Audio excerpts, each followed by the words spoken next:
So we took a little break, and now we're back. We're still here with Anteal. Hey. So we've got some things here that we're gonna do. We're gonna probably not have anybody watching us right now, but pretty soon, hopefully. Yeah, maybe we'll pick it up. In here, we've got an article here. It's published on pravmir.com. The article is Top 10 Most Common Atheist Arguments and Why They Fail. So we thought that sounded hilarious, and we thought we'd want to try it out. Read it, see if maybe we can answer some of the questions and things on here. So it seems many atheists today, some like to use the title New Atheist to distinguish them from the more profound philosophical atheists of yesteryear, have very little to add to the discussion. To be fair, the same goes with most Christian apologists. So at least they're being a little bit impartial. Well, yeah, you have to put up that illusion at least. Yeah, exactly.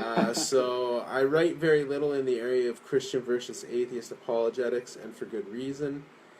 It was in an atheist chat rooms and blogs that I first cut my teeth in theology many years ago. Since those days, I have not heard anything from New Atheist. Anything new from Atheist, yeah. Oh. It seems that many atheists today like to use the title New Atheist to distinguish them from the more profound philosophical atheists of yesteryear. Have very little to add to the. Oh, they just repeat themselves again. So I'm just gonna go into to what they actually say is the common atheist arguments that fail. Yeah. Number one that they say is there's no evidence for God's existence. Yeah. So there are a couple of problems with this line. That's so that I don't. If I didn't cover my face, if people knew who I was, then I would actually lose money. Just it's from that perspective.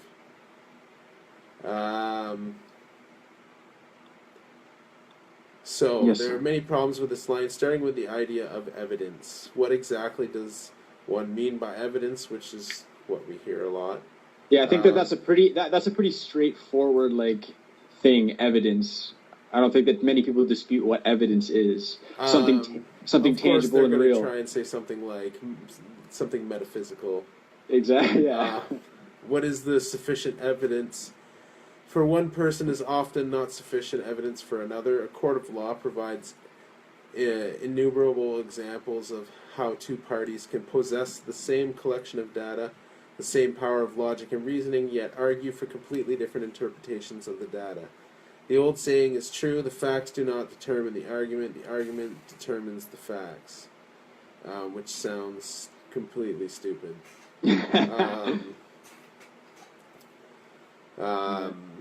Right off the bat, I'm not even sure how to respond. Yeah, I mean, as far as I'm concerned, what can be discernibly shown to be factually correct? They're basically just saying they start with the argument, and then that's what determines the facts. Just because you say something is the reason that it is. Yeah. So, yeah. When confronted with the charge that there is no evidence for God, the Christian often does not know where to start with a rebuttal.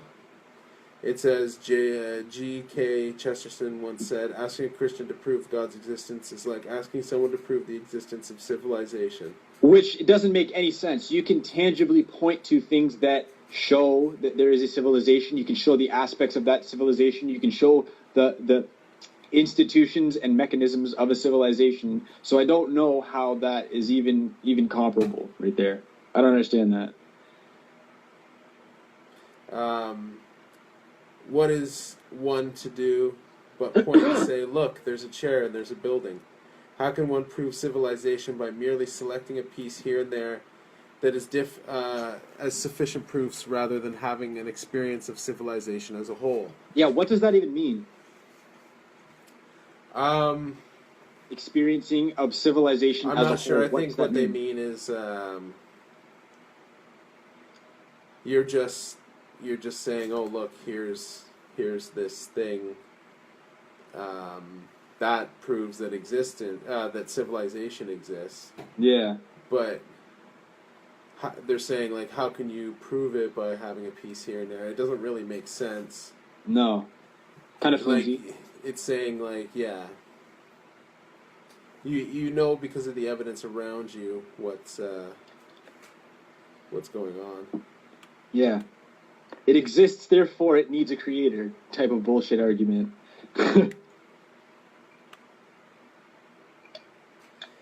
So, nearly everything the Christian lays eyes on is proof of God's existence, because he sees the handiwork of God all around him in creation. But this is hardly sufficient evidence in the court of atheist opinion, a court which presupposes that only what can be apprehended by the senses rightly qualifies as evidence. Oh my God. So basically just saying, hey, I don't accept physical evidence as the only thing that's tangible because I already have this bias and predisposition to believe in mystical fairies and whatnot, basically. Exactly. So for the Christian who believes in the transcendent God, he can offer no such evidence to produce material evidence for God's, ironically, to disprove a transcendent God and cast out faith. The second part of the line is equally short-sighted. What does one mean by existence? If one means that which has come into existence, then surely God does not exist, because God never came into existence. He always was, he is eternal. This was a famous assessment of the matter by Soren Kierkegaard, dealing with the incarnation of Christ. The argument is a bit involved, so for time's sake, I'll just have to state it and leave it here. Yeah, so basically what it comes down to is you don't understand it because you're not God, or whatever it is that they're specifically trying to say. It's out of your understanding. This is untangible. This is not something that you're capable of understanding. I don't accept that argument. I think that everything that can be proven, to exist, exists in the metaphysical realm somehow, and there's tangible evidence, for that. All right. So the next point that they say that atheists have wrong is, if God created the universe, who created God? So this one's a little shorter. That's nice. This is one of the more peculiar arguments I've ever come across. Those who use this charge as some sort of intellectual checkmate have simply failed to grasp what Christians understand as eternal. It is an argument usually levied once a theist posit that the first cause, or an unmoved mover, is required for the existence of the universe, a necessary being upon which all other things exist by way of contingency. Some atheists then shift the weight over to the theist, saying, well, then who created God? What is a Christian to do but smile at such a question? God is the antecedent of all things in creation and is eternal. If God had a creator, then his creator would be God. God is God precisely because he does not have a creator. Yeah, it's just a cop-out, man. It's just a cop-out. Exactly. It's just a cop-out. It's just a built-up way of saying God. It's just a built-up way of saying God works in mysterious ways, and there's no way that you can possibly understand anything that's a mystery. You insert God. Right? Yeah. So. And then don't ask any questions, okay? Because God works in mysterious ways. All right. God is not all powerful. So this is number 3. Sorry. Out of the list of 10 things. God is not all powerful. If there's something he cannot do, God cannot lie. Therefore, God is not all powerful. I've never even fucking heard anybody say this before. Yeah, that is just ridiculous. It sounds a little weird. I've never heard an atheist say something like this. But, and then the author of this says, bang, owned. Not so fast. This argument would be fantastic, devastating maybe, if God was more of the ancient Greek god persuasion, where the gods themselves are subject to fate and limited to their specific roles in the cosmos. The Orthodox doctrine of God is much different. Christians, at least Orthodox Christians, view God's ontology as subject to his perfect free will. Why is he good? Because he wills to be good. Why does he not lie? Because he wills to be honest. Why does God exist as Trinity? Because he wills it. He could just as easily will to not exist, and yes, he could just as easily will to lie. The fact that he doesn't is no commentary on whether he would. Sure. Which... It's just another cop-out, as far as I'm concerned. It's just... It just comes down to God will... Yeah, I mean, I don't even know what these people are talking about necessarily. It just comes down to, God wills it so. Effectively, God works in mysterious ways. It's like the Trump card, like the God. Tides go in, tides go out. You can't explain that. It is because it is, and there's no questioning that at all. Yeah. So note, due to the immense amount of discussion that this point has raised, one clarifying statement is worth noting. An argument based on strict logical word games can render the idea all-powerful or omnipotent self-defeating. When one considers the juvenile question, can God create a rock so big? The juvenile question, can God create a rock so big that he can't lift it? Of course they call it juvenile because it's hard to thump because they that, don't want to isn't answer it? Fuck. This point becomes clear, but in reality, such an argument winds up further solidifying that Christianity means by calling God all-powerful. For the Christian, it simply means that all-powerful and authority are God's. Following the logical word game above forces the believer to make redundant proclamation.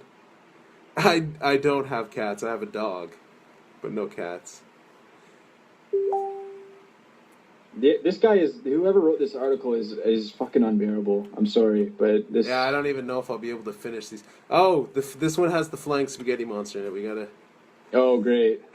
So, number 4.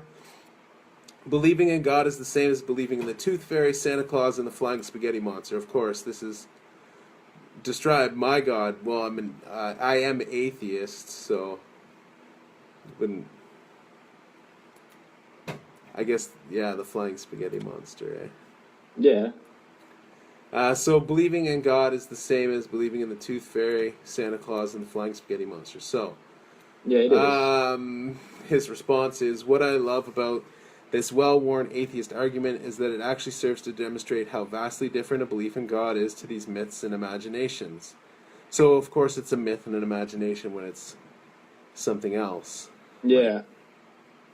A complete inability to look impartially. Complete inability to see how somebody might consider your ancient text written in the middle of the desert. You completely... This person completely fails to see how somebody could view that as the same as the Tooth Fairy or Santa Claus. I would imagine the only reason that this person actually believes this, or that people in general actually believe this, is because... So I think actually, Antil, we got our first actual question here. Oh, okay, yeah. So Omar is asking, do you think we came from evolution? Okay. Yeah, well, do you want to start off with that? Or do you want me to? Yeah, well, of course I believe that human beings are a product of evolution. Right, exactly. Product of evolution. I think that's what the evidence shows. I think that's what the evidence that we have, not only just the fossil record. Creationists love to attack the fossil record because they think it's an easy target. But we don't just have the fossil record, we also have DNA now, which actually proves evolution and proves we can tell, like, we can actually see evolution and how closely related we are to other animals. I mean, you can get a DNA test to determine if somebody is your mother or father. You can get a... So tell us about your parents just recently did that. Do you want to tell everybody that story? Or? Yeah, sure. I can. Yeah. So my parents, my mom is of Irish descent. and my father's from the Caribbean, and so they generally understood where they're from or whatever, but they never had obviously an exact DNA representation of that, or a direct DNA analysis that was actually able to determine specifically where their ancestry is from and whatnot.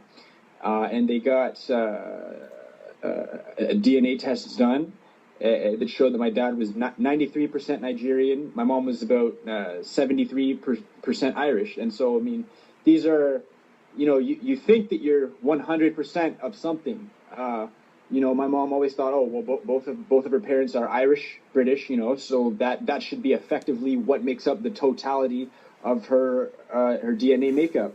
And both of my father's parents are of African descent, so he figured that his DNA makeup would reflect something similar to that. And turns out it's certainly much more varied than that. It's much more varied than that. Yeah, it was definitely interesting to find out, for sure. All hail Cthulhu. Do you think we are parasites to Earth, is another question.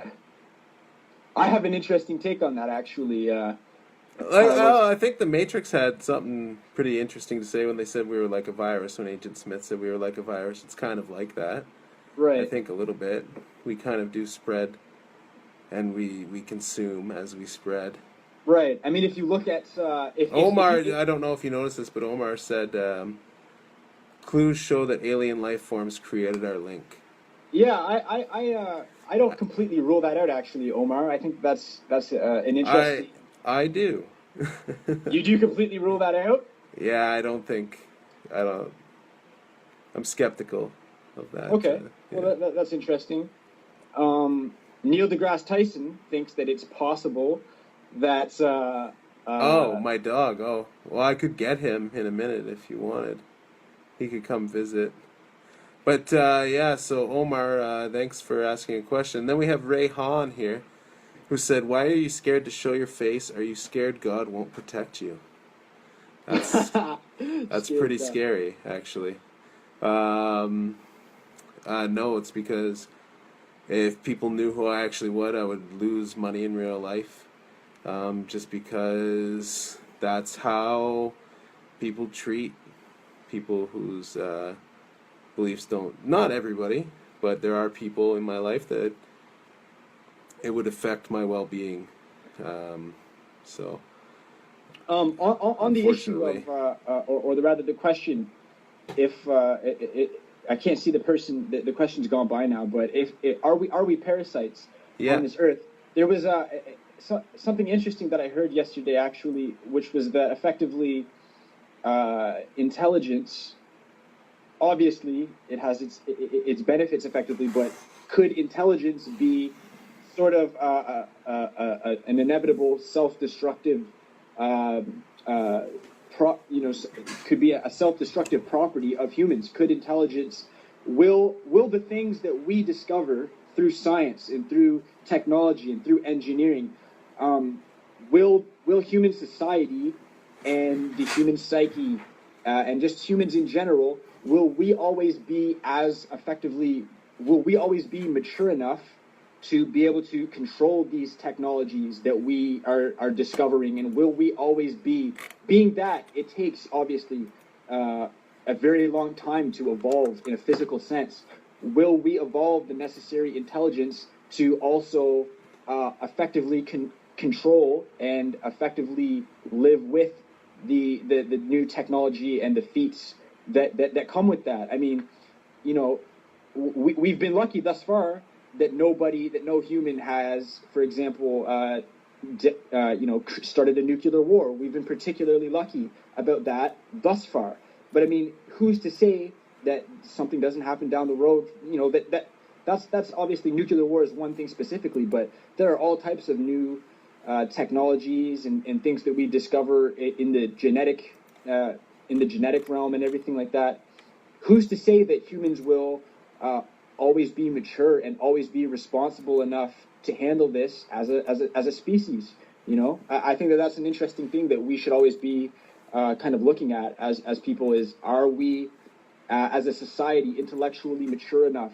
Even though we see how quickly technology is advancing, are we as a society mature enough to handle that always? You know? All right, so let's move on. I think we have some more questions here. We will get to everybody's question if your question hasn't been answered yet. Do you believe there's no afterlife at all? Do you think that there's something that we don't know on the other side? You want to start with that? I don't, unfortunately. For me, it's what is likely, not what's possible. Right. Obviously, anything's possible. Yeah. I think you would have to say that, but what is likely? What's Right. provable? What can we prove? And I think believing in that is starting with the answer before you look at the evidence, which is not a good thing.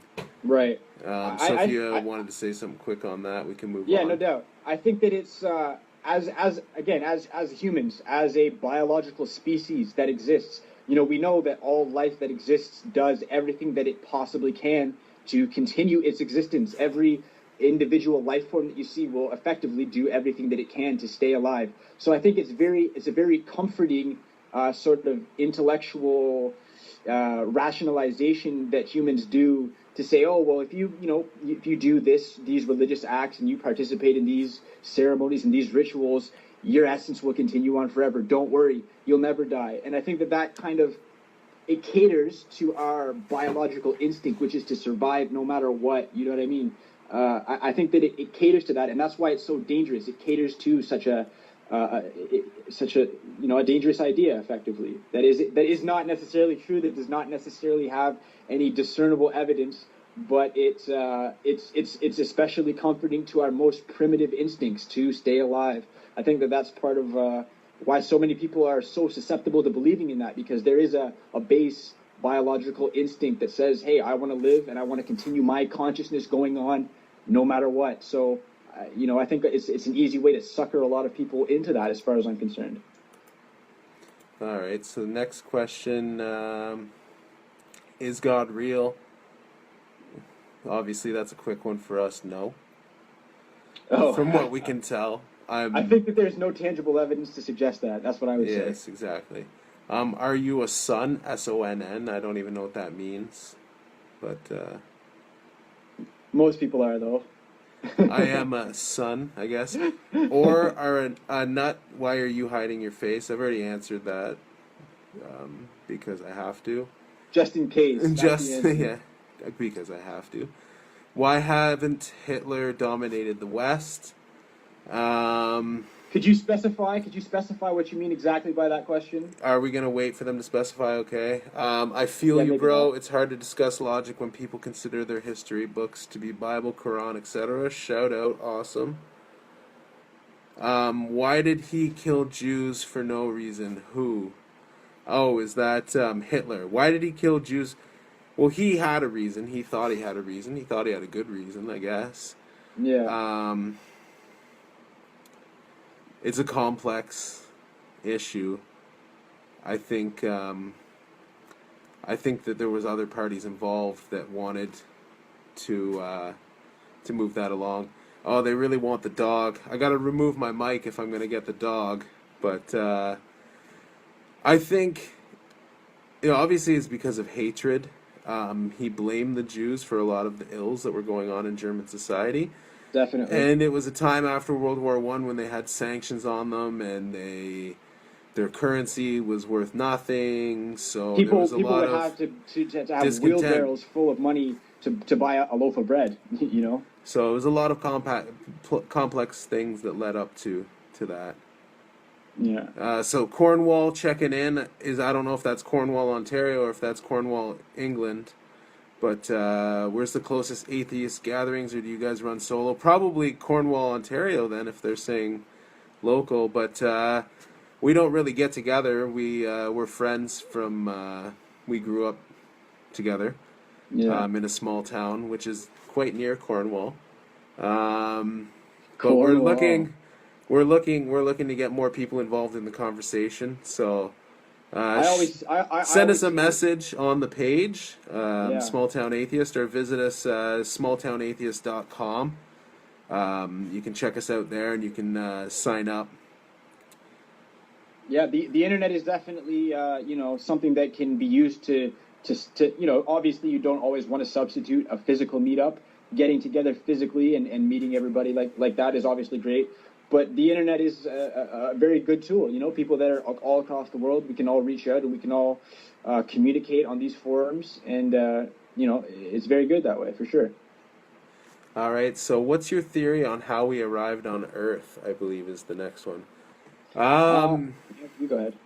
well, this is split into two things, like abiogenesis, we don't understand as much as we do evolution. So all of the evidence that we have mostly is for evolution. We have biological evidence, we have all kinds of other evidence. So we have the fossil record. That just kind of gives us... It has more gaps than when you look at the DNA. So... Yeah.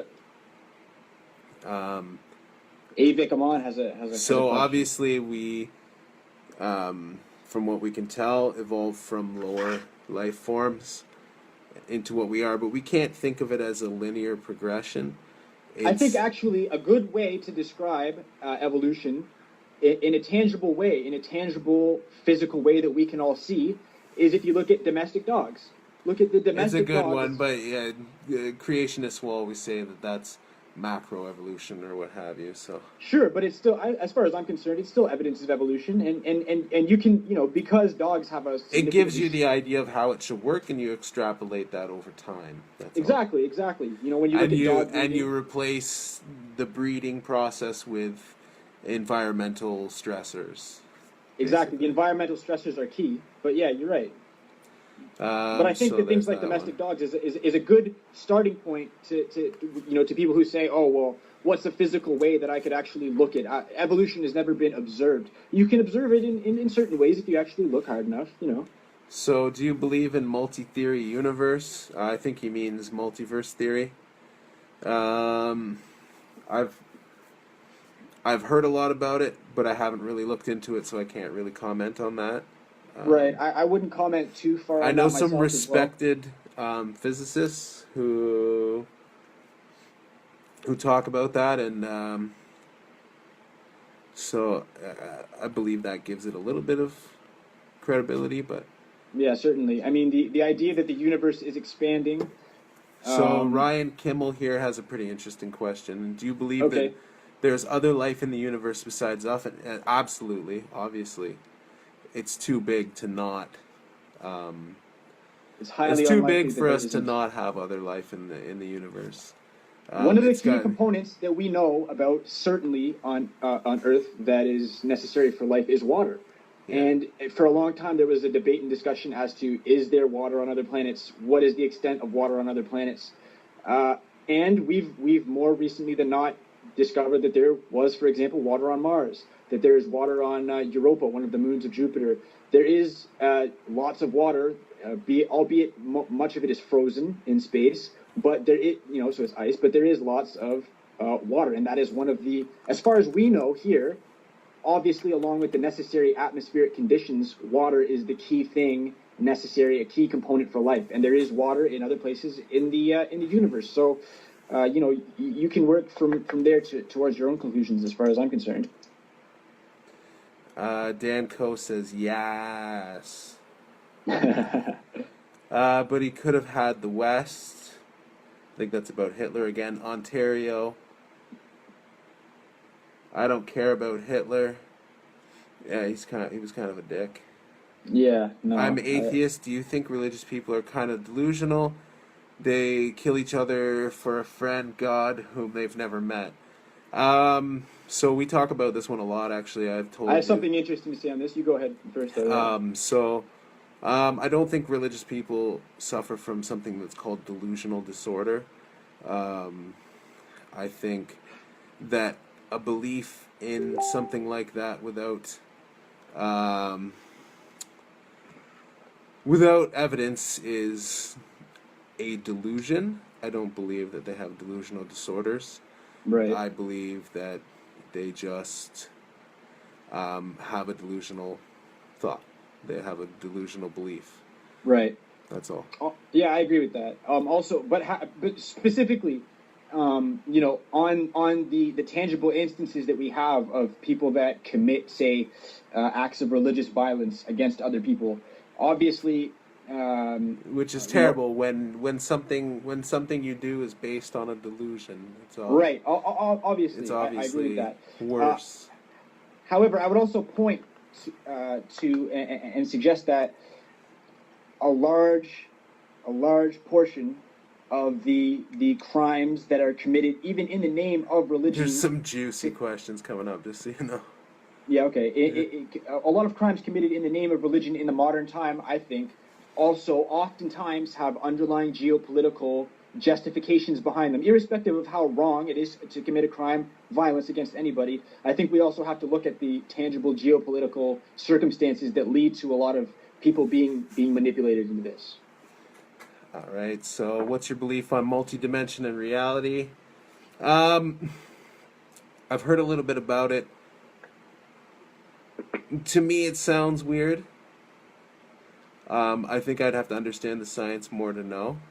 Yeah, but I know that it is in the realm of theoretical physics, so it's not really considered as concrete as other things. And I know that it competes against. Okay. All right. So Antiel will be back shortly. So yeah, that's pretty much it. I don't really know a lot. So sci-fi stuff here. Do you think that artificial intelligence will backfire on us? Robots, self-driving cars, fully automated drones, home appliances. Drones scare the shit out of me, just so you know. Home appliances, everything is running on your voice, gathering data. That could go wrong. I can see that. I've heard that artificial intelligence, and that's what a lot of the intellectuals are talking about now, is how someday artificial intelligence might become so intelligent that it's able to outperform us, which it already is. Like, even the shittiest computer has a processing power way beyond that of a human.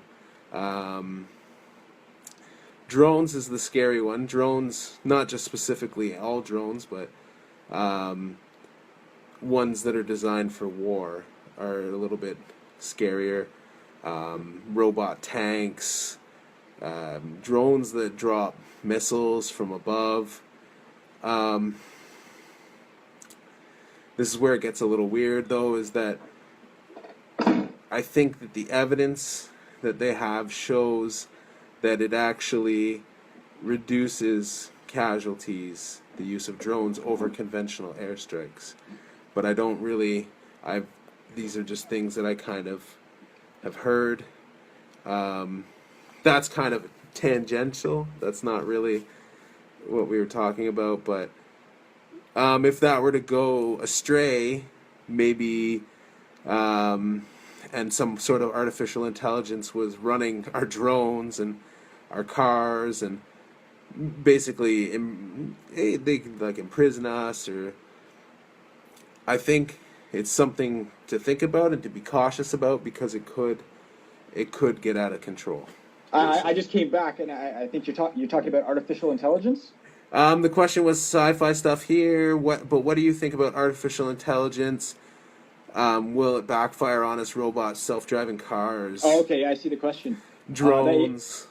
Yeah, if I could say something on that real quick. Yeah. I was talking, I was listening rather to Elon Musk the other day, talking about artificial intelligence, and I would highly recommend that anybody who's interested in artificial intelligence goes and looks up Elon Musk and what he has to say about that.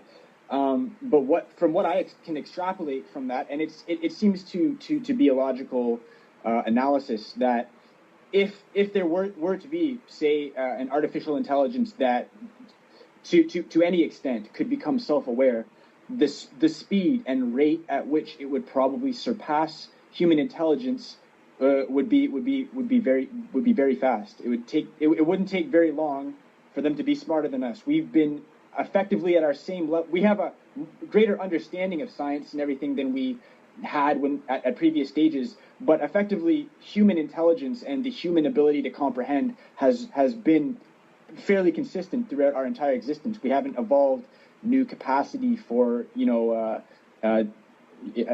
greater capacity for our intelligence. So that's always something to consider, that if we are to develop artificial intelligence, it certainly must be monitored. I'm gonna go get the dog. Yeah, it has to be monitored very closely. Something like artificial intelligence. In regards to things like robots and self-driving cars and fully automated drones, home appliances. I'm reading the question. I think that while, like I said, it's something that we definitely have to keep a close eye on, and be monitoring at all times so that it doesn't some Skynet Terminator kind of stuff doesn't happen.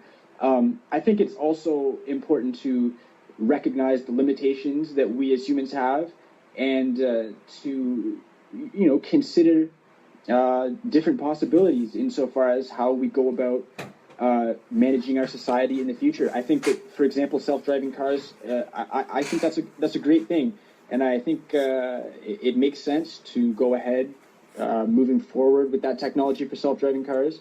I think I'm not entirely certain about this, but I'm pretty sure that the record and the rate of accidents for self-driving cars, I don't know, it's incredibly low. Most of the time, I believe that self-driving cars get into accidents is when a human causes the accident with the self-driving car. So I mean, a highway full of self-driving cars that are controlled by AI, that have a 0% or a 1% crash rate, I think that is good for the future of humanity. We have high numbers of people who die in car accidents every year, and so things like that can artificial intelligence can be used to curb the limitations that we as humans have as a biological species, right? We can improve an AI much faster than it takes for a human to evolve, as far as I'm concerned. So I think the next one was, where's the next question? I think there was one up here. Have you delved into research on vibrational frequencies and its relation to the universe? By the way, it's still no dog, so yeah. So we have the dog now, though, but... Oh, cute. Oh, man, I haven't seen this. How old is this dog? This is Anubis. Oh, Anubis, okay. I've seen him. Yeah. Anubis. Yeah, so Elon Musk, the guy's trying to send people to Mars. What is your advice for ISIS and other religions, terrorist organizations? Our governments say these guys nothing to do with the religion. I disagree. I think it's all about religion, because their laws are specific. That is Sharia law.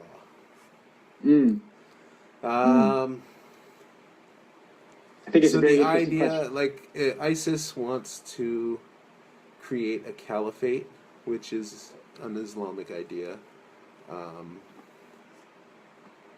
I think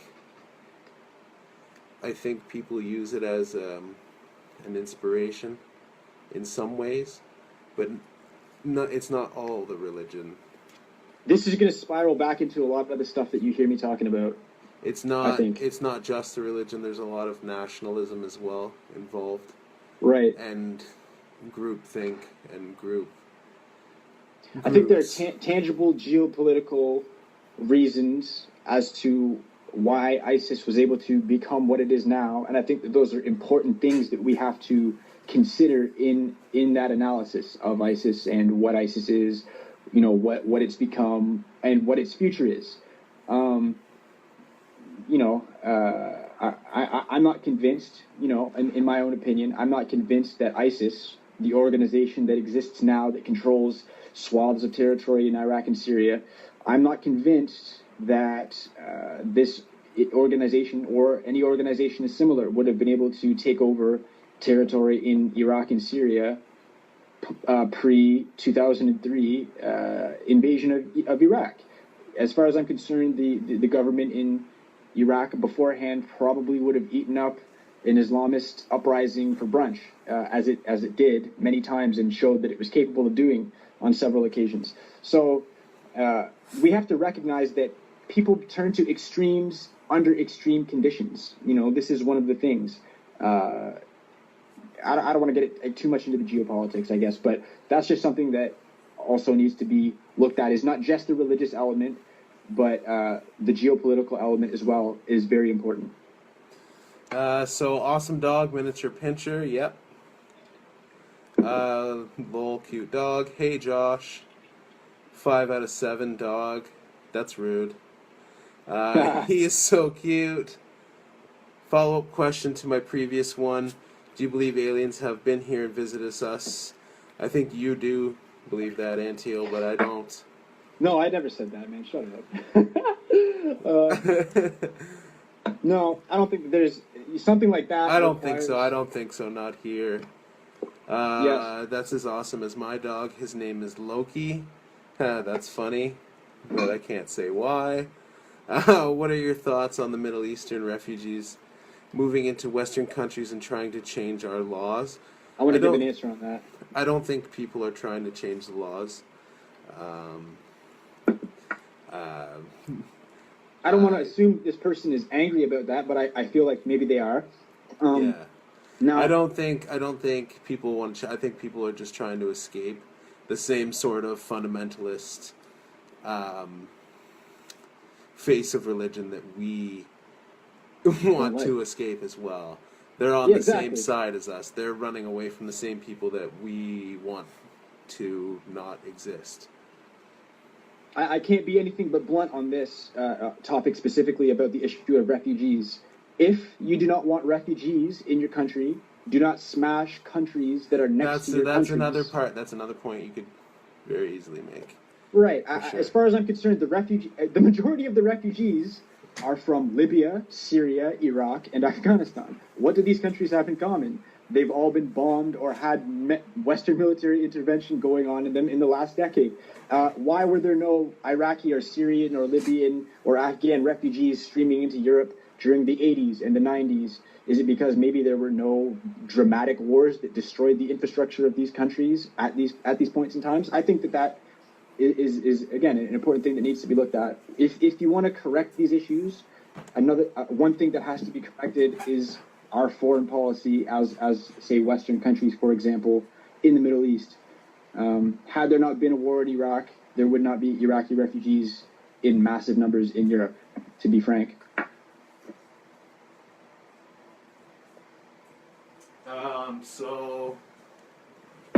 And the same thing applies to Syria at this very moment, and we have to keep that in consideration. That people in conflict zones will flee the conflict zone.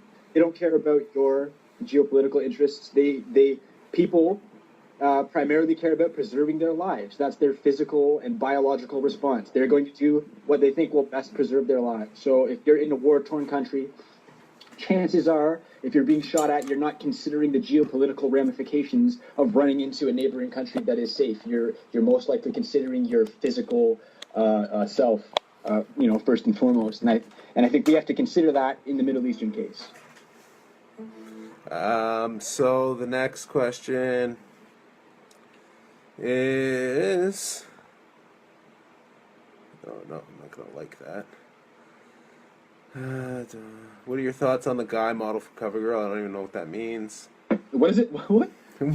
What are your thoughts on the guy model for CoverGirl? Oh, there was recently I don't think CoverGirl... Was it somebody that was transgender? Yeah, exactly. Is this person being a bigot? Are we just going to delete this comment? Well, you know what? I'll just answer the question. I don't care. Okay. I think it's okay. CoverGirl is a private company, and they can put whatever they want on their own magazine. Don't worry about it. That's what I have to say about that. All right. Do you ever feel like when you die, you end up being wrong about religion, God may end up dick slapping you? A big old mushroom stamp right across the face? Nope. No, I don't really worry about that too much. ISIS is worth $2 billion. They do a lot more than terrorist activities. They're in it for money. It's a business. Yeah, that's kind of what we were saying. Yep.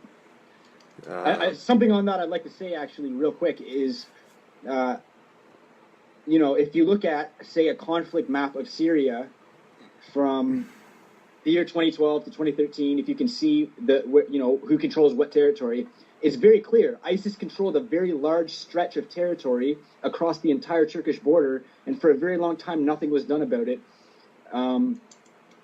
And I think that played a large part into financing ISIS and ISIS's ability to finance itself by moving freely between that border. That's something that I would say to that person. So how did humans come to be so advanced in creating the society we see today, and how everyday life works over time? We all know that. We've been around for a long time, about 100,000 years. Right.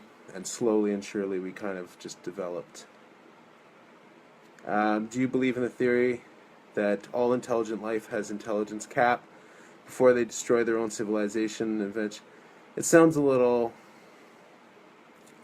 weird. That's what I was talking about, actually. Insofar as maybe the technology that we discover and the things that we learn, we as a species may not necessarily be intelligent enough to handle all of this information in a mature way. We may be intelligent enough to discover it and understand it, but even in the case of something like nuclear weapons that we've had for a long time, there is evidence to suggest that there are people in our own society that would use nuclear weapons if these elements of our society weren't restrained. So I think that we as humans have to be very cautious in our pursuit of technology. Oh man, we got a Harambe question here. Sorry to catch no, Harambe. How bad did you miss Harambe on a scale of 1 to 10? Hashtag dicks out for Harambe. That's how much. Yeah, the Prophet Harambe is how I feel about that. Yeah. Why cover your face up? That's a very common question. I can understand why. It's a little fucking weird. People out to get atheists like that, bro. People, it's more so. It's just a protection against. Doesn't matter if you're black or white. It's all about the words that you're saying. So physical appearance, not important. All you need to worry about is the content. So when you die, what happens to your memories? The ones that you have, that you possess inside yourself, would go away, obviously.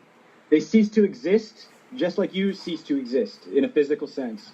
So your memories are no longer, just like your brain is no longer a functioning organism.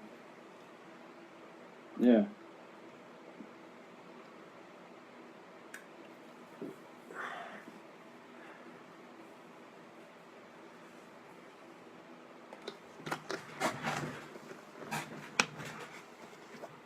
That why he covers up.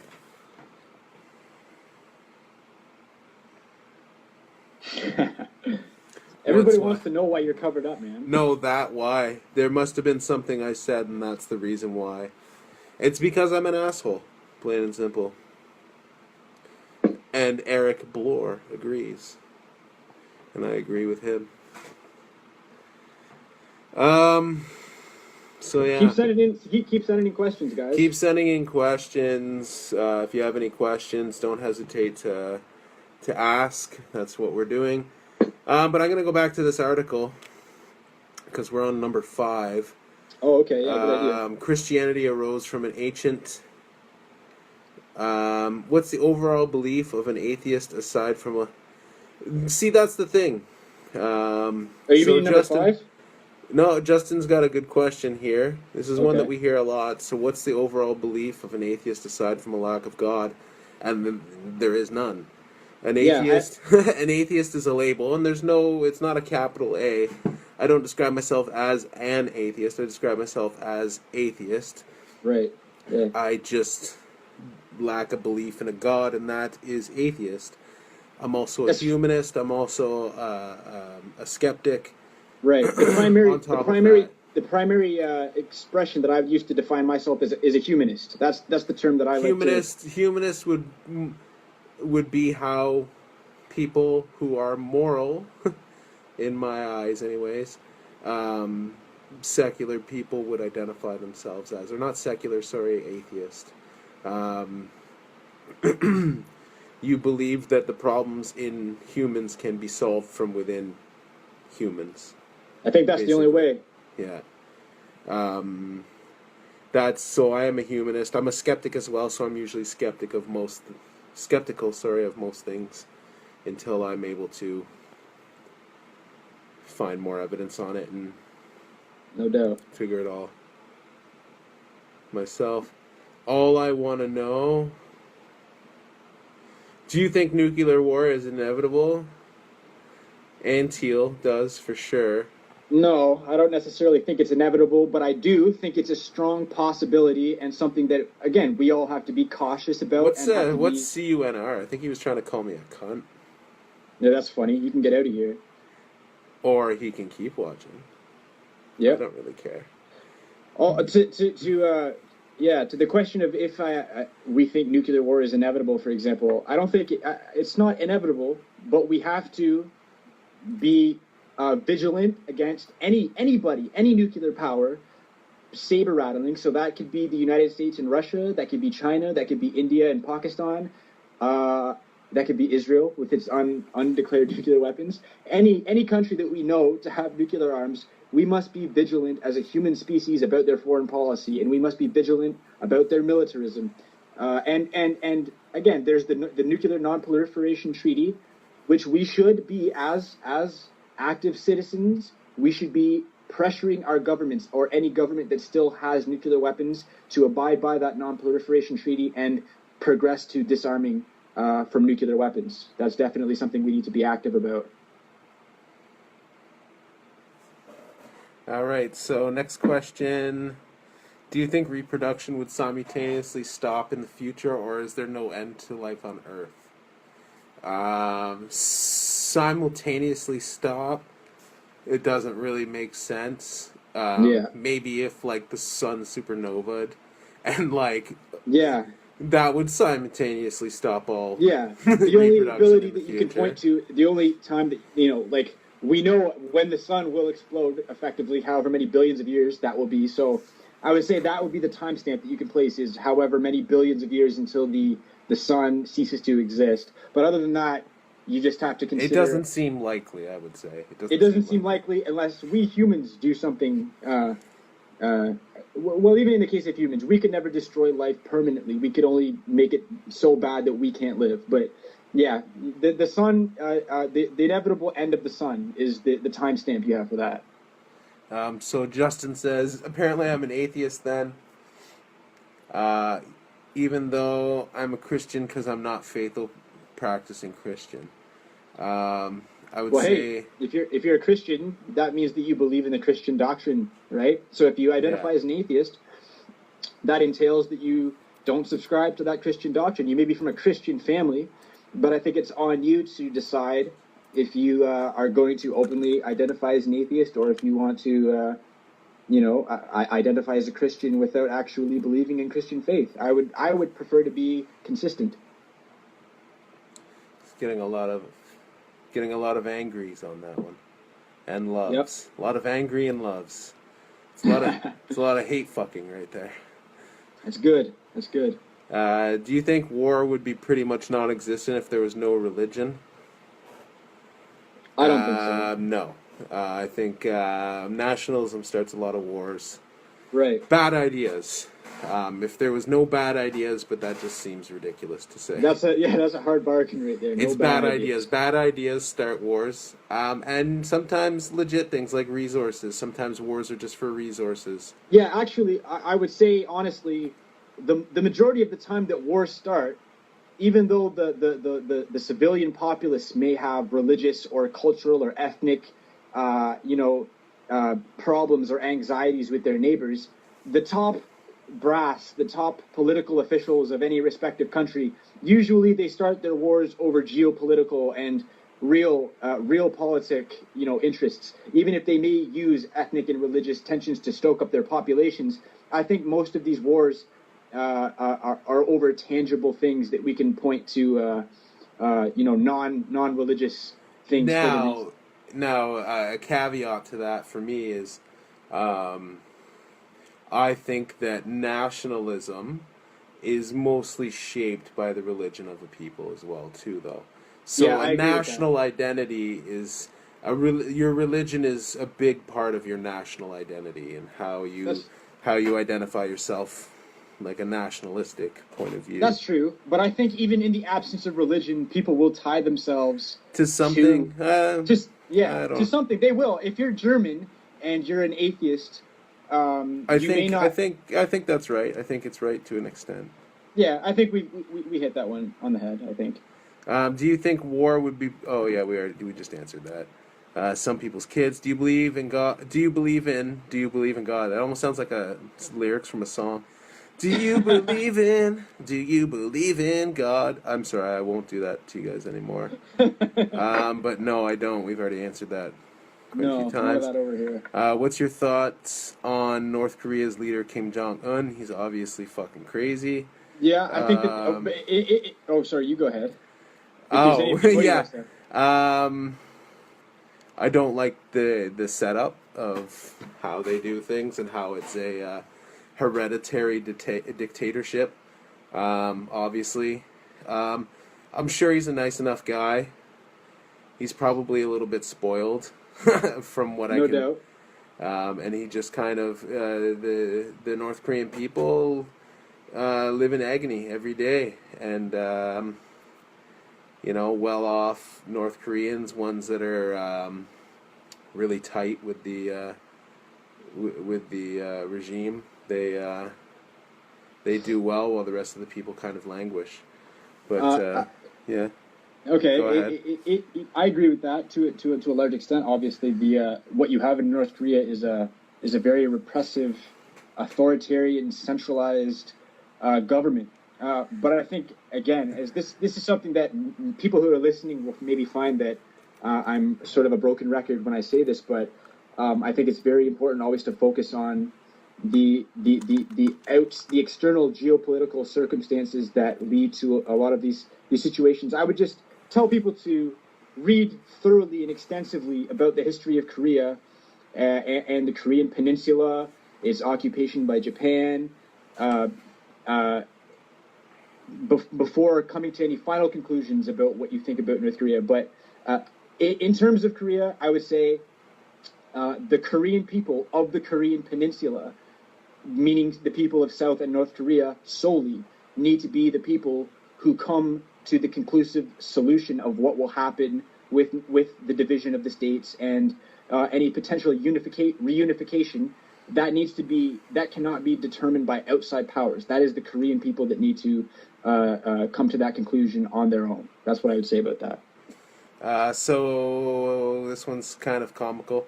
Since atheists think that when you die, you become part of the earth, which type of tree would you like to become, and how warm of a breeze? No comment.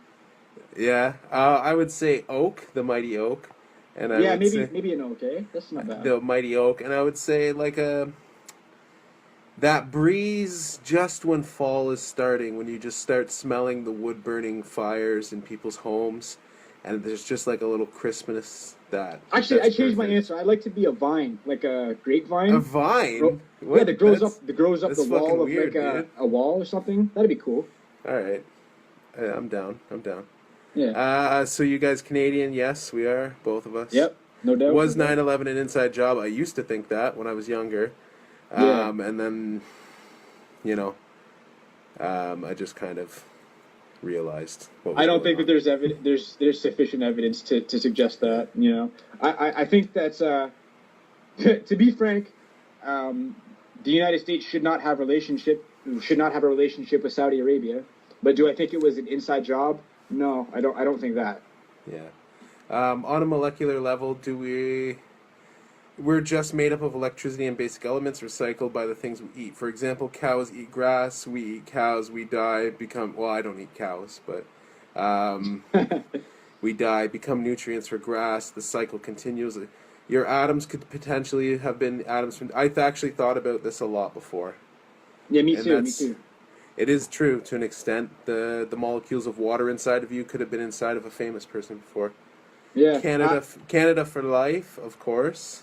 What I would say about that also is everything that you have in the universe, everything that we can tangibly see, everything that we can tangibly feel and observe is systems and cycles of entropy. Even if you look to the stars, you see you see explosions of different gaseous bodies and different solar entities exploding and then cycling and circling together and creating new rocks and creating new formations. And in millions of years, those will be destroyed and disperse themselves into the universe and into the galaxy and contribute to other similar cycles of entropy. So you can look at that and sort of break that down even to our Earth level and see similar cycles of entropy, I think, and energy redistribution. What do you think is the biggest secret the government's hiding from us?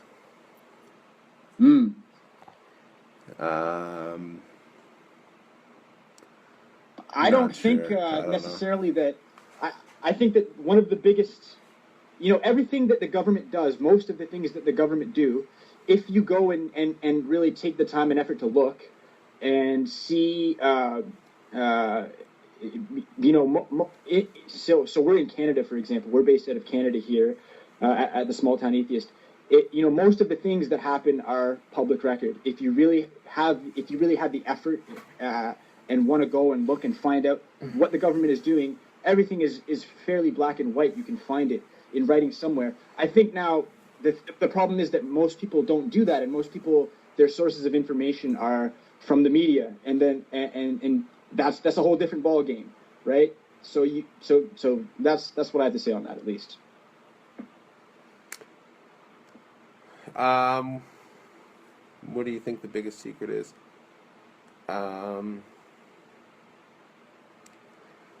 I think probably the biggest secrets that the government keeps are foreign relations type things. Yeah, I would say that's what the media distorts the most is our foreign relations. Shrek is love, of course. And listen to my album. You guys got a mic or a phone line to take too. We're using different things right now. Yeah, but we've got a pretty ghetto setup.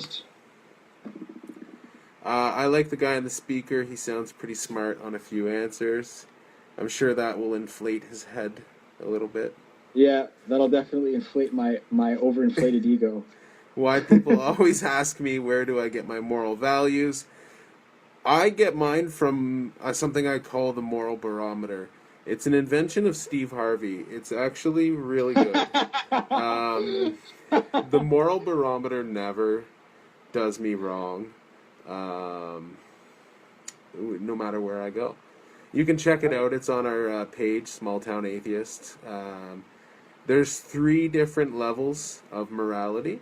There's bad, good, and Steve Harvey. Obviously, Steve Harvey is the most moral creature in the universe. Yeah. So, there's that. Small Town Atheist. The thing is, I've had religious people argue with me to say that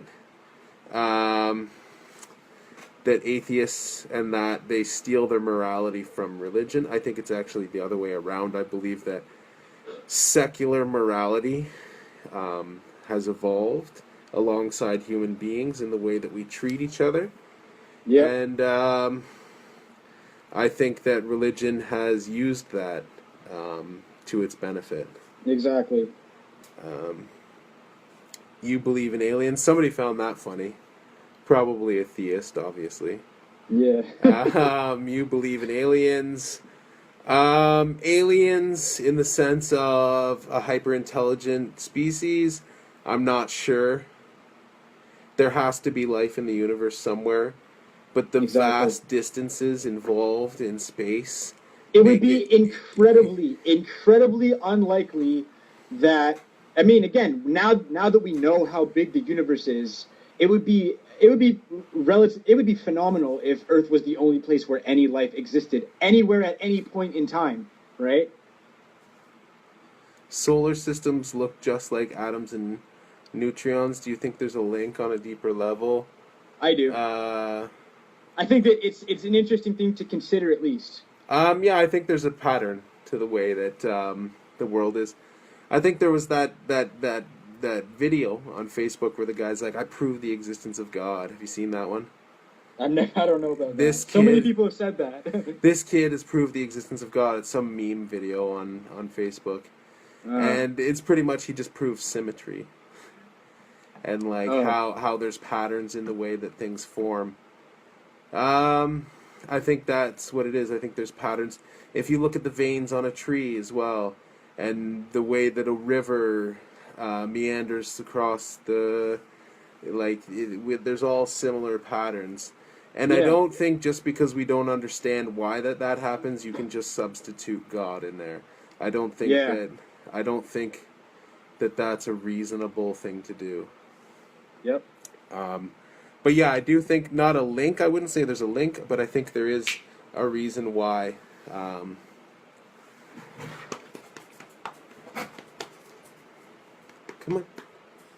on. Oh, my mic isn't that great apparently. Government is hiding Nibiru and the asteroid that will end us all. Yeah, I don't know. I don't think so. I don't really think so. I think that's unlikely. In God we trust, why swear? On the Bible in court, in jail, we are also given the Bible churches. Yeah, like it's just kind of prolific. It's everywhere. So, it's ubiquitous, sorry. So it's just kind of, what's this for? Education. Why does the moose always hang out about my house? I've never heard that. I'm not sure. Did Harambe go to heaven? No, because it doesn't exist. Are you a ninja? Sometimes I feel like one. We were just commenting about how I look like some sort of Mortal Kombat character, but obviously I do it because I need to protect my identity. Do you take pride in being anonymous Canadian? Yeah, kind of. I do a little bit too. Yeah. I like it. Where I'm from, you get you would get harassed for not being religious. So I grew up being harassed by Christians and by other people, because I was always skeptical. I've always been skeptical from a young age. Yeah, something about okay. You go ahead. So yeah, I do obviously. I take pride in being. You kind of have to. So something I would add to that actually, in my own personal experience, I grew up from a biracial family, and so that included one side of my family being from either side of my family rather being from completely different religious denominations. And so at a very young age, it made me consider, well, like, did one side of my family just have it wrong? Or like, did one, it made me consider these things at a very young age, basically, kind of searching for your identity sort of thing. And, I say that's my own personal experience in it. And, you grow, we're from a small town. And there's a lot of religious people, there and stuff like that. And I say in that environment myself, even in the place that we're from, there are several different religious denominations and different churches. And just driving around, if you consider that, it kind of makes you question. It makes you question the whole thing, and it makes you think very deeply about it. That's what I would say. Did Anubis? Yeah. Do you believe in multiverse? We already kind of answered this, but we'll kind of go over it again real quick for you. Basically, I don't really think I've read enough or know enough about it to say whether or not I believe in it. I know that there are respected physicists who do give it some credit and give it some credence. Yeah, so My mic is screeching loud, apparently. So maybe I'll just talk a little lower, I'm not sure. Why are you hiding your face? Obviously to protect my identity.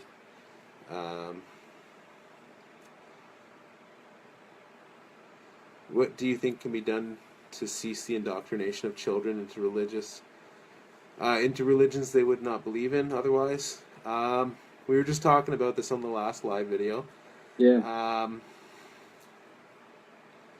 There is, I believe that it is child abuse, obviously, to an extent, I have something to say too. To teach children something that would cause them so much stress as that there is hell and that they're going to go to hell if they happen to sin.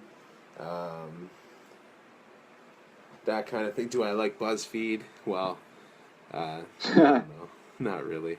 Insofar as religious indoctrination is concerned, though, I think the expression "it takes a village to raise a child," I think that's a very true expression, and I think it's just a good thing that in general,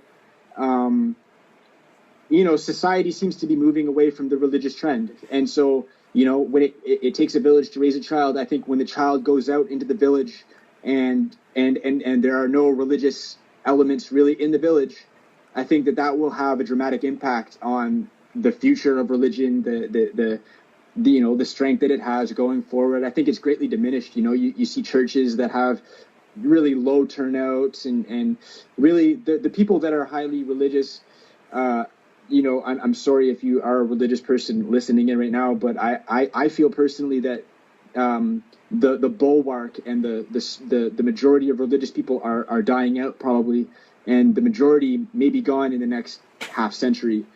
So I think it's just sort of an inevitable trend of information being out there in society that I think will defeat religion on its own. You're just kind of saying that it will kind of defeat itself eventually. Exactly. But should people be punished for teaching their kids things that aren't true? And how do we determine what things that aren't true that we punish people for? Yeah. And how do we infringe on somebody's... See, Anubis he's telling me he's not agreeing. How do we, who determines that? Do we have freedom of expression, freedom of speech? Do we have freedom of thought? Are we allowed to think things that we want? Are we allowed to teach our children whatever we want? Right. Because who's to say that if we have a belief that not everybody in the area that we have holds, it might be true to us, and somebody tells us we're not allowed to have that belief. Yeah. Even if we believe that it's bigoted to not have that belief, the people that were against slavery in the beginning, that wasn't a popular idea. It wasn't a popular idea to get rid of slaves. It was, slaves were great. Slaves were a way that you made money. Yeah, I think that we should tackle it all on a case. I think the way forward is to definitely tackle all of these things on a case by case basis instead of obviously it's a good conversation to have. Where do you draw the lines on, say, indoctrination or freedom of speech, right? But realistically, when we tackle these things, we'll probably tackle them on a case by case basis. We'll tackle them on the case of is this specific thing real or not? And I think that in the case of religion, it's kind of being tried in the court of public opinion right now, and I think that they're losing. It's a losing battle on the case of religious people. So I think at least in the very least in the sense of religion, in and of itself, that is something that we'll come to conclude is as a society we'll come to conclude that it's illogical in the long term. I think, right? So next question: in all religious books, their different perspective of theory of evolution. What's your opinion? Most things don't cover. I don't think that the evolution's in any of the holy books I've ever read. Yeah, I'm not so sure about that. I've looked into. I think some things outright contradict evolution. Yeah.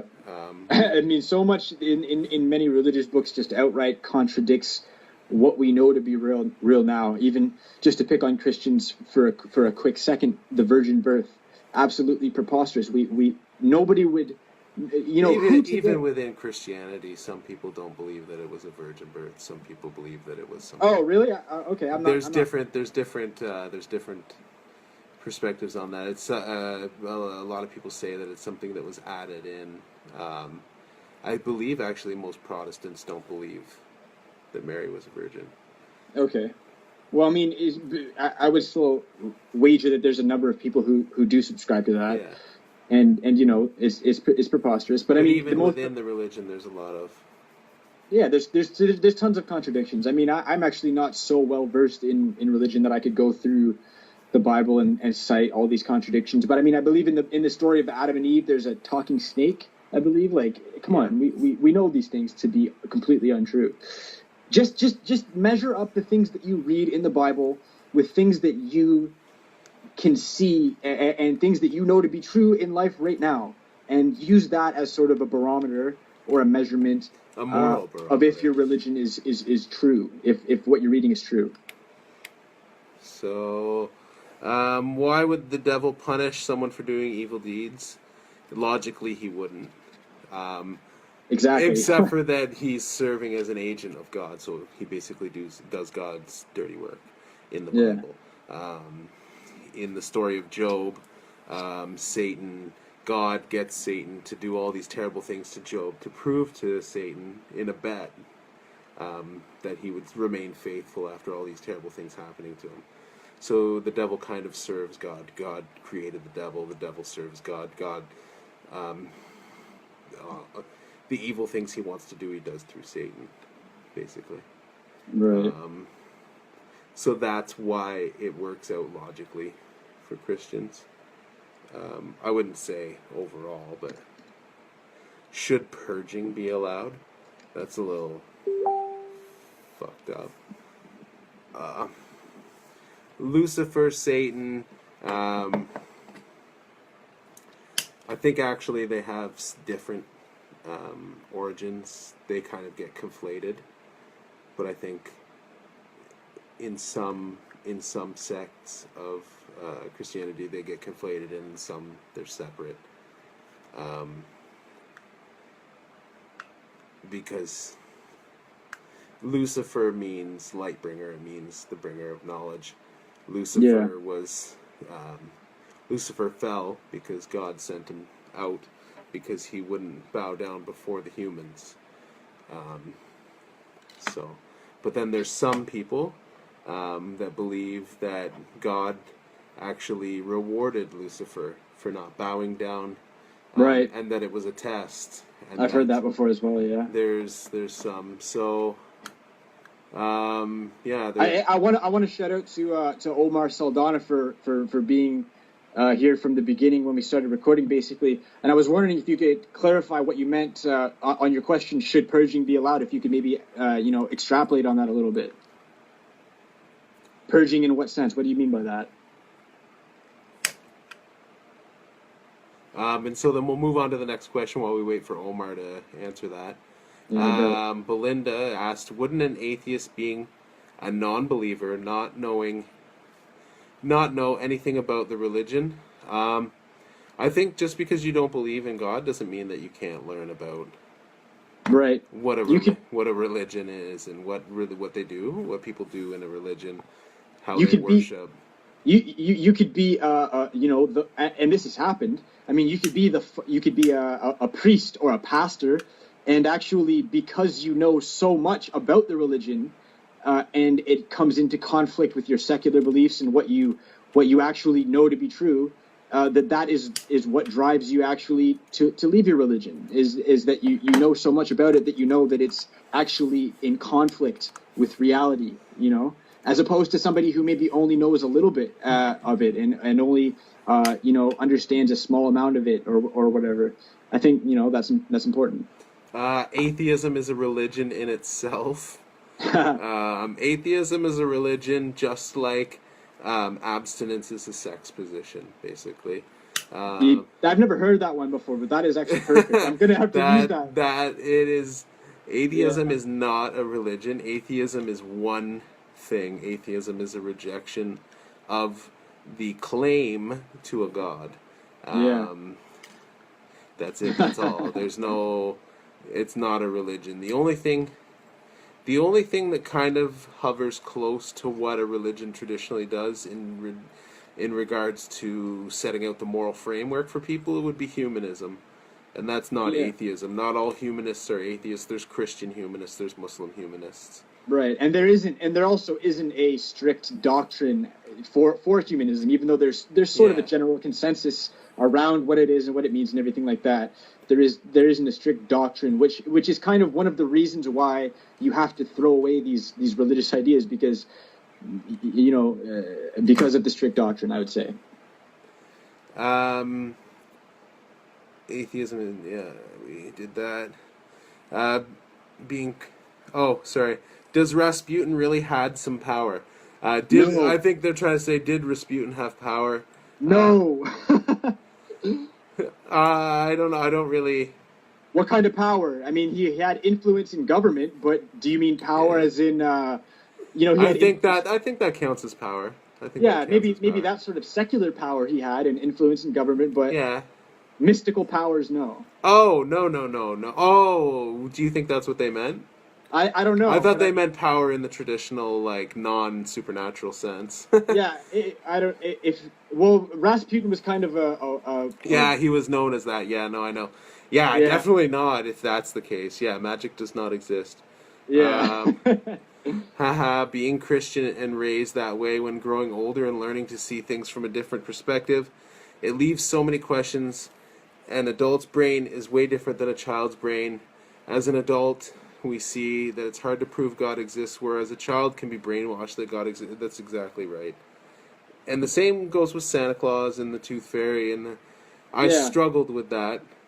And I don't, whenever I think it was the Easter Bunny that that was the thing that I first like kind of realized wasn't real or whatever, and then I asked my parents, like, okay, so if there's no Easter Bunny, then there's no this, there's no that, there's no dragons, there's no... The whole wall fell down immediately. If there's no Easter Bunny, there's no Santa Claus, there's no any of them, right? Like, it all fell down pretty much immediately.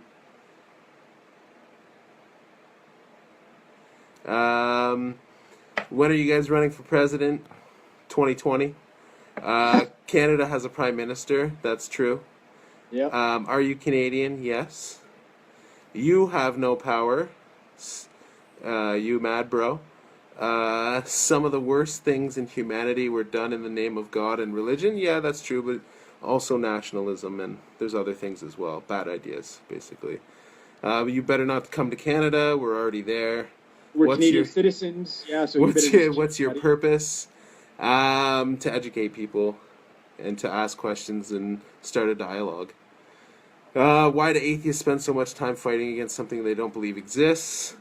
I understand a lot of atheists believe it is the doping of the masses or whatever, but it doesn't come down to an individual choice. I'd like to give an answer to that. Who are you to say what's right, with all due respect? I heard something recently that makes sense when I hear this question. And why do atheists obsess so much about religion? Well, why does the oncologist obsess so much about cancer? I'd like to give an answer to this also. Sorry, So go ahead. Like that, mine was just kind of like a one-liner. You can go ahead and. Yeah, I would say that because specifically atheists are so concerned about religion. I would say one of the main reasons is because in our secular government system, there are people who use the fact that there is a large religious population as a means to justify certain laws. So, for example, if you go to the United States, there are people who use the fact that there are people who subscribe to Christianity as a justification to pass certain laws. I won't specify what those laws are, but it's okay for you to believe in whatever you want. But when you use that as a justification to pass certain laws in a secular system, that is when you have to be called out, and your beliefs have to be questioned, and they have to pass the test of logic effectively. Okay, so I don't know. Did somebody want to come on and? Oh, never mind. Actually, we can't set that up. I know. Keep hiding. This guy's super cute. Haha. Text me. I'm good. That's why these guys hide their faces. It's true. A country without borders is not a country. I don't think that's everything that makes up the definition of a country, but why the face covered seems pretentious. It's hard to take you seriously with the mask on, I guess. I get that, but it's for It's me. about the words, not what somebody looks like. It could be as far as you're concerned. This could be a picture with a talking voice, and all you Yeah. need to do is See, that's the discern. way that it is on most atheists, because there's a backlash against. Yeah, I probably should. I'll get him a little mask, little like Nacho Libre mask. Oh, somebody wants to see you. Come here, Nubis. Come here. Come on.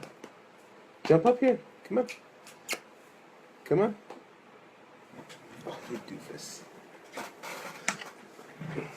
There we go. Say hello. Say hello right there. See? See? Do you see your face? Yeah. Sniff me. Bah. He's like, why do you have the red thing on? It's so weird.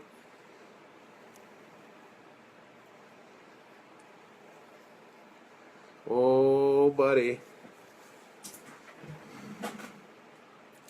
He's a miniature pincher.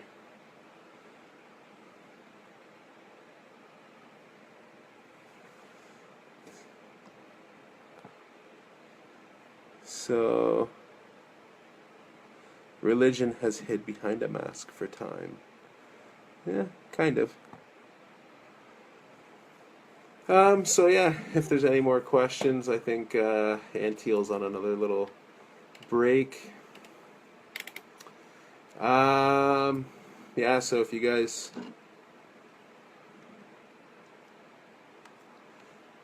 had any other questions, just let us know. You don't have to worry about Christian anymore.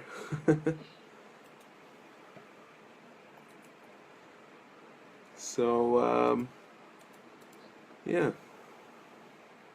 Yeah, I think Christian was religious. We can't have people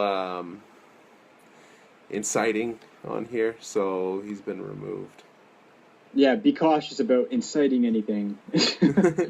Do you think the world as a whole will be better off without religion? Of course. But Nobody will forget about Dre, Jake. To answer your question, man.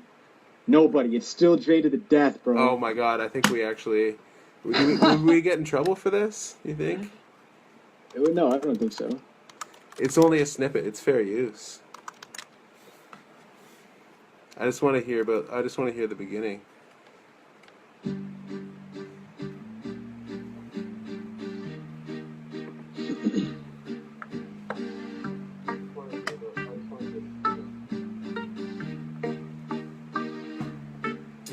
Oh yeah. Still the same OG, but I've been low. And we should probably stop it there.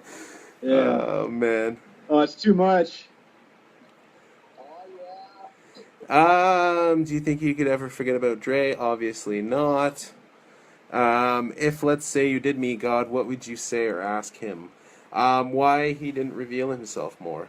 Why? Yeah, that's it. Yeah. Why books written 2,000 years ago by people that didn't even understand? Why not present yourself in like some tangible way? Modern thing. You won't find anything from modern era described in these books. So if the God was omnipotent and knew everything, how come he didn't know about the future? How come you didn't reveal yourself more? How come? Why did you create so much evil in the world as well? Why is there a worm that eats out from like Stephen Fry said? Why is there a worm that its entire life cycle is to eat out from a child's eye? Why do we have diseases? Why do we have all this terrible things? Why is it your way or the highway? Why must we submit? I'm sure I'm sure it seems a certain way to say it that way, but it doesn't seem like if the God of the Bible did exist, it would be the sort of deity that I would want to worship. On top of not believing. I don't... No, the New Testament's a little bit different. It's not great either, but... I think that the New Testament is sort of evidence of religion adopting the secular reality of the world, or the secular morality that exists at the time, as a means to sort of lure people in more, because they wouldn't necessarily accept the backwards, archaic, original text. So they kind of had to adapt it, you know. That's how I feel about that, the Old Testament, New Testament thing. What is your response to the statement that atheists are not necessarily anti-God, but anti-theology? See, I do agree that we're not anti-God. Yeah, it's anti-theism. Because you're not really anti something that doesn't exist. Yeah, exactly. You're anti-theistic thought, yes. But not really anti. I'm not really against somebody thinking whatever they want. That's not fair. One of the things I always say is, like, if you don't like pizza, right, and you're not a fan of pizza, you don't like pizza, you don't go around identifying yourself as an anti-pizzaist. If somebody asks you if you like pizza or not, you'll say that you don't like pizza, but it's not really a core thing to your identity per se. So yeah, we got that one. Tick. You roll with the devil, clearly, because of, like, I did this, and then the red of the mask, and then if you look, at one point I was like this, and you can see the Illuminati upside down pyramid when I go like this, and then in the background, if you actually look, the light is flickering at 57 hertz, and 57 divided by 3 is actually the... Yeah. So you can see how I think about that. Yeah. That's like a Jew in the 1940s saying that the world is better with Hitler in it. I think that was on Justin's statement that he's a Christian and he thinks that the world is better without religion, and that's like a Jew saying that the world is better with Hitler in it. I guess I understand what he's saying. Yeah. Ryan gets it. He didn't evil is a choice we make that stems from free will. Then there's also the problem with free will. And, oh, my breath is deafening, apparently. I've heard this argument before. And...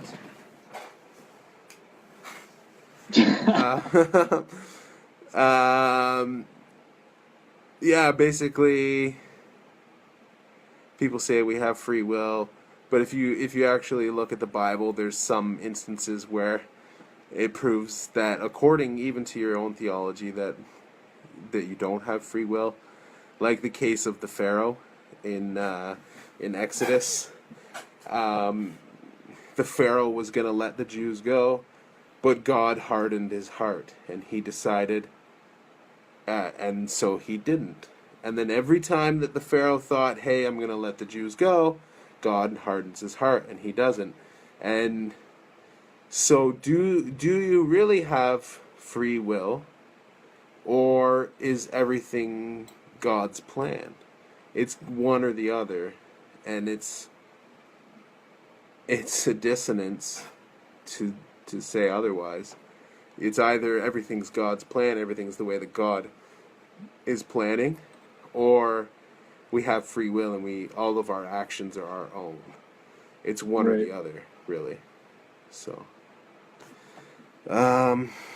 just tuned in. It's 3:30. Why are you awake? Because I'm fucked in the head. To give you a short answer. Yeah, because we care about everyone, so time is irrelevant. All right? Why are you here at this time? That's the question you should ask yourself. Because you care also. Yeah. Daniel Stiles. Nothing God makes is evil. God even says that he makes evil in the Bible. I've posted the quote on my page. God created evil. God in the Bible. Well, God didn't create evil because God doesn't exist. But according to the Bible, God created evil. He says so in the Bible. So that's that. All hail Black Jesus. I'm sure Antiel feels that. Yeah. I prefer little baby Jesus in the golden diaper. Atheism isn't that widely dangerous of a view in modern times. Why anonymity? I've already gone over this a few times. It's personal protection, and there's certain reasons why I have to. Because there's crazy people out there. Yeah, exactly. Why not anonymity is really the question. Why not? Yes, that was it. It gives people hope. Yeah, like it does. It can. Now,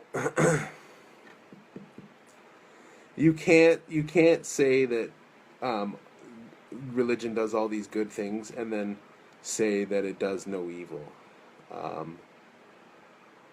If like these things are inspired by it, and somebody could read something in one of their holy books that inspires them to do good, and that's great. That's a good thing. But it would be better. Not basing your beliefs on not having evidence is also a better thing. Yeah, I think it would be better if you could come to that conclusion to do that good thing that you want to do. If you could come to a secular reason as to why you want to do that, you do it because you want to be a good person and you want to help people out. That's a much better. Not out of fear that you're going to be punished by a god. Yeah. Hope is a state of mind. When does your next album drop? Fucking 2018. That's the new album. The mixtapes will be on the way in precedent to that though. Right? So expect the mixtapes coming soon. You always have a choice regardless if it's planned or not. Yeah, that's just retarded. Sorry for using that word. Regardless if it's planned or not, or controlled, that's why I like anarchy better than atheism. I don't see the comparison. I don't understand why there. I don't understand why you couldn't be an anarchist and an atheist. I mean, I'm sure you could. Yeah, I don't think they're mutually exclusive. That's for sure. Yeah, exactly. What do people reply when you tell them that you're an atheist? Depends on the person. Sometimes I tell people I'm an atheist, and they start going off about how can you believe that everything came from nothing. You believe that. Why is this here? Did this just pop into existence? No, that's actually what you believe. You actually believe that a wizard used some magic and popped it into existence.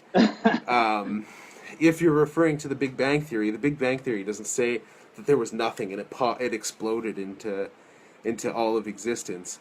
What the Big Bang Theory says is that everything in the universe was condensed to something smaller than a period on a piece of paper. Yep. It would have been hot, dense, and then eventually there was a reaction. When something gets to a certain critical amount, then there's a reaction, and then the reason that they think this is they base it on evidence that they see in the universe. So they see that the universe is expanding, and then they can see at the rate at which it's expanding, and then they extrapolate from there. It's not an exact, you're not going to get an exact answer, but you're going to get a better answer that you're going to get if you just rely on some book that somebody wrote that knows nothing about any of these things. How is some shepherd at what was the time the most isolated part of the world at the time, how are they going to know the answers to the world and everything that was and will be? I don't find it convincing. Jolene M. Wright said, atheists are out to infringe on others' beliefs. I was wondering if you could expunge on that and if you could maybe elaborate as to what you mean. And maybe I don't think atheists are out to infringe on others' beliefs, and that's the group think thing again. They're saying that atheists are a group Yeah, exactly. Yeah. They're a monolith, and they all have the same interests, and they all, Yeah. you know. There's no church of atheism. There are really no organized. There's no organized atheist group that decides what. I want to be as right as possible, and believe as many true things as possible, and not believe as many false things as possible. That's basically Yeah, the that's reason true. why I'm atheist and not an atheist. It's not a group. Right. Because an M77 crushed my foot, and this showed up in my feet. So, a real question: is there anything scarier than Hillary for president? Yeah, that's Yeah, there are. yeah. I mean, it could be some. Think about somebody that you dislike. Could be them. Flying spaghetti monster. Sometimes faith is all you have. Um, Not. I'm sure. I'm sure that's true for some people. I mean, if somebody makes a promise to you and you decide to believe that promise, that they're going to come through on an agreement or something like that, then if you trust that person, maybe you have faith that they're going to come through on your agreement. But that's a secular, But non-religious. usually that faith, but it's not really faith because it's based on evidence that you've already Yeah, seen. I mean, even that is based on evidence. Because most likely you've already dealt with this person before and you already know. That's a real tangible person that you can speak to. You can't speak to your God unless you are, maybe delusional and maybe you think you're talking to an entity, you know? When is Strong Bad gonna check his emails? No offense. Well said, man. So yeah, no more questions right now. It's almost 4 in the morning. Yeah. This has been really fun. Yeah. And I had a interesting. fun time for sure. I think we might cut it short now. Yeah. If anybody I think- had any other questions that they want to ask real quick before we shut this thing down, just let me Yeah. know. I think anybody that's here now should definitely follow the channel. This is just the beginning. We'll be doing a lot more of these. We'll be making more videos, doing more live streams and stuff like that. So anybody, make sure you check out the website. yeah, we have smalltownatheist.com. Yep. We're going to be posting all of our live videos on there. We're also going to be hosting a forum on there as well, and we're also going to be putting up articles that we write every now and then. So you'll get to see what we think on certain things like the Syrian conflict and geopolitics and religion and how it plays in society. Yeah. I think we have one more question. We'll answer this one question and then we're going to shut her down. So Alan Kean says, what is God? God is a manifestation created by human beings to fulfill a need for answers where that they have none. Yeah. In short, I would say, what is God? I would say God is a delusion. That's what I would say.